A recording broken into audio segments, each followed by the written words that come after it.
কুলতলিতে mangrove কেটে বেআইনি very তৈরির অভিযোগ, শাসক বিরোধী তরজায় উত্তপ্ত সুন্দরবন। সুন্দরবনের পরিবেশ ধ্বংসের অভিযোগকে ঘিরে উত্তেজনা কুলতলি ব্লকের মইপিট বৈকুণ্ঠপুর গ্রাম পঞ্চায়েতের গঙ্গার ঘাট ঠাকুরান নদীর চরে প্রায় 40 থেকে 50 বিঘা নদীর চর এলাকার ম্যানগ্রোভ কেটে মাছের ভেরি বা পার্ক তৈরির জন্য জমি পরিষ্কার করা হয়েছে বলে অভিযোগ উঠেছে। এই ঘটনায় তৃণমূল কংগ্রেসের কুলতলি ব্লক সভাপতি পিন্টু প্রধান সংশ্লিষ্ট পঞ্চায়েত প্রধানের বিরুদ্ধে সরাসরি অভিযোগ এনেছে বিজেপির দাবি শুধুমাত্র মইপিট নয়, কুলতলির বিভিন্ন জায়গাতেই ম্যানগ্রোভ কেটে বেআইনিভাবে ভেরি তৈরি করা হয়েছে। পুলিশ এবং প্রশাসনের মদতেই এই কাজ চলছে বলে অভিযোগ করছেন বিজেপির জয়নগর সাংগঠনিক জেলা কমিটির সদস্য উত্তম হালদার।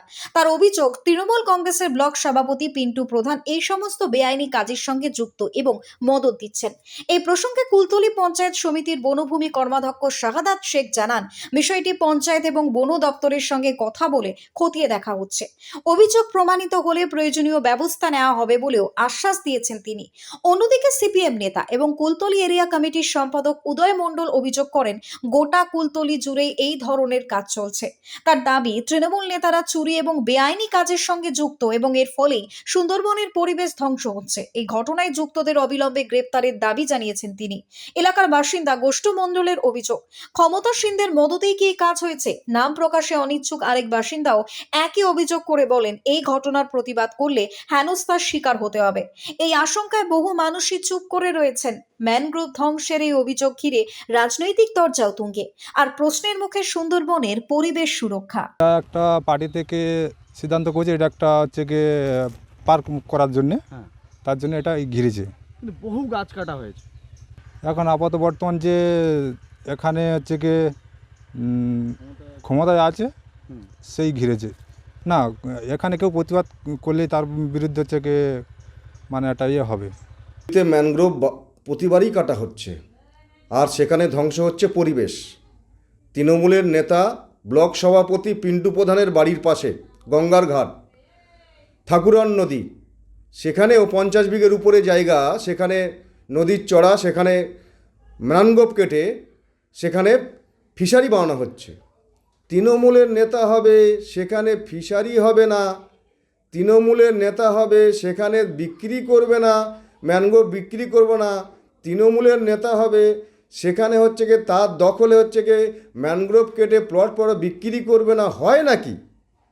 তৃণমূলের নেতা বলে তো কথা, তৃণমূল সব পারে। মইপিটে না, এটা কুলতলির প্রত্যেকটি জায়গায় এরকম ম্যানগ্রোভ কেটে সেখানে ভেড়ি তৈরি হয়েছে এবং এটা তৃণমূল কংগ্রেসের নেতৃত্বে হচ্ছে। পুলিশ প্রশাসনের নাগের ডগায় এই সমস্ত ঘটনা হচ্ছে। আমার তো মনে হয় যে এই পুলিশ প্রশাসন এই নাগের ডগায় হচ্ছে, এর সাথে পুলিশ প্রশাসন জড়িত আছে। মইপিটে গঙ্গার ঘাটে এখানকার তৃণমূলের যে নেতা আছে পিন্টু প্রধান, সে ওখানকার বেতাব বাদশা, সে আবগারি অফিস করেছে, মদ খাওয়াচ্ছে, মদের দোকান করেছে এবং তার সাথে সাথে এই সমস্ত ম্যানগ্রোভ কেটে ওখানে ফাঁকা করছে। গত কয়েকদিন ধরে শুনতে পাচ্ছি একটা মিথ্যে ঘটনাকে নিয়ে একটা অপপ্রচার করা হচ্ছে তৃণমূল কংগ্রেসের নামে।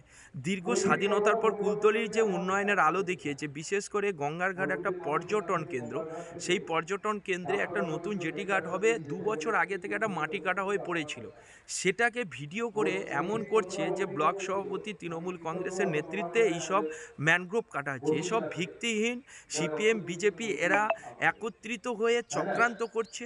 এরা কোনো কাজ নেই, ঘরের কোণে বসে থাকে। কুলতলিটাকে একটা নরখাদকে বানিয়ে রেখেছিল এই কমিউনিস্ট পার্টি, সিপিএম এবং বিজেপিরা। তাই এরা এখন কিচ্ছু কাজ নেই, ঘরের দাবায় থেকে বসে থেকে তৃণমূল কংগ্রেসের নামে মিথ্যা অপপ্রচার করা হচ্ছে। পঞ্চায়েত প্রধান জ্যোৎস্না হালদার, তার কাছ থেকে জেনে নিচ্ছি কতটা কি আপনারা বলছেন যেটা তার সততা আছে। সেই সাথে সাথে ওখানে নলগোড়া বিট অফিস, রাধিক রেঞ্জের ফরেস্ট অফিস আছে, আমি তাদের সঙ্গে কথাবার্তা বলে জেনে নিয়ে তবে আপনাদেরকে এই প্রশ্নটার উত্তর আমি দিতে পারবো। দক্ষিণ 24 পরগনা থেকে বাবলু প্রামাণিকের report, news Banga time. Saint Augustine's day school, Barrackpore, success for every child. Admission open 2026 to 2027. Contact number 900793 4555.